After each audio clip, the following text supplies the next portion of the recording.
darkness. But as he already felt like he was in the middle of a horror flick, it might not be a good idea. He made himself take stock of the space. The kitchen table with 2 chairs sat against the far wall. A recliner facing a flat-screen TV was crowded in one corner where they had once kept the dogs' beds. Weird. Cauy wandered over to check out the TV. Same old kitchen appliances and tablecloth, but Dad managed to afford a new screen. As he'd never seen eye to eye with his father, he wasn't surprised at their differing priorities. Not for the first time, he wondered where the money he'd regularly sent his mother had gone. After the shock of finding out his father had left him the ranch, Cauy had discovered things were worse than he'd imagined. Mark had run up huge debts and blamed his neighbors, the Morgans, for destroying his livelihood. He checked out the refrigerator, which was running but empty, and tried the range.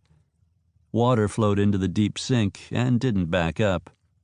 Whatever else he found, Cauy wouldn't starve or be driven out into the cold. If he remembered correctly, there was a parlor, a farm office, and an official front hallway on this side of the single-level structure, and 3 bedrooms and a large bathroom on the other side. Turning lights on as he went, Cauy opened every door and peered in. Nothing much had changed. He kept expecting his father to walk through from the mudroom at any moment, complaining about his day. He ended up in what he remembered as the master bedroom, to find someone had added an ensuite onto the side of the house. The room had an unused feel, and he wasn't surprised when he went into the second largest bedroom and found all his dad's stuff in there. Cauy took in the ashtray on the arm of the old recliner, another TV, and a queen-size bed covered in a quilt like the ones his grandma used to make. The room still smelled of leather, stale smoke, whiskey, and his father's spicy aftershave. Cauy shuddered and shut the door. He and Jackson had originally shared that room. Their sister Amy had the smaller space next door. He clicked on the light in the bathroom and was pleased to find everything working just fine. He'd have to thank Jean Turner when he went back into town. He suspected she'd done a lot more than just ride over. Retracing his steps to the kitchen, Cauy rinsed out the ancient coffee maker and set it to work. He'd stopped off at Marine's store in Morgantown to get the basics. No one had recognized him, which was hardly surprising, seeing as he'd left home so long ago. There was no microwave, so he dumped a can of beans and sausages in a pan and set them to warm on the stove. A couple of bread rolls, and he'd be fed and watered for the night.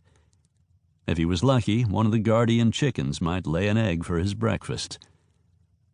The house felt wrong without his mom, like the heart had gone out of the place. Maybe that was why when she'd finally left, his dad had stopped caring and let everything go to shit.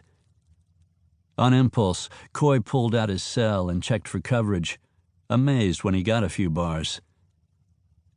He waited as the phone rang, mentally trying to work out the time difference and failing miserably.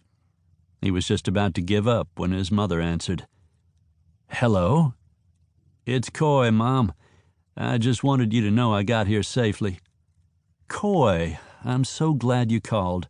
I was just taking the dogs out for their last constitutional before bed." His mom, Anita, had 2 Pomeranians she spoiled rotten. Cauy pictured her in her cozy kitchen and couldn't help but compare it to where he was now. Had she ever been happy at the ranch?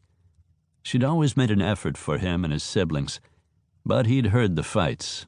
They all had. "Is everything okay up there?" Anita asked. "Yeah. Do you miss it, Mom?" She took her time before she answered him. "Some of it. We had some good years before your father made some bad choices that changed everything. I miss the place and the people in the valley. They were always kind and supportive of me." "That's not what Dad said." "Cauy, your dad was an alcoholic. He went out of his way to set up the backs of the very people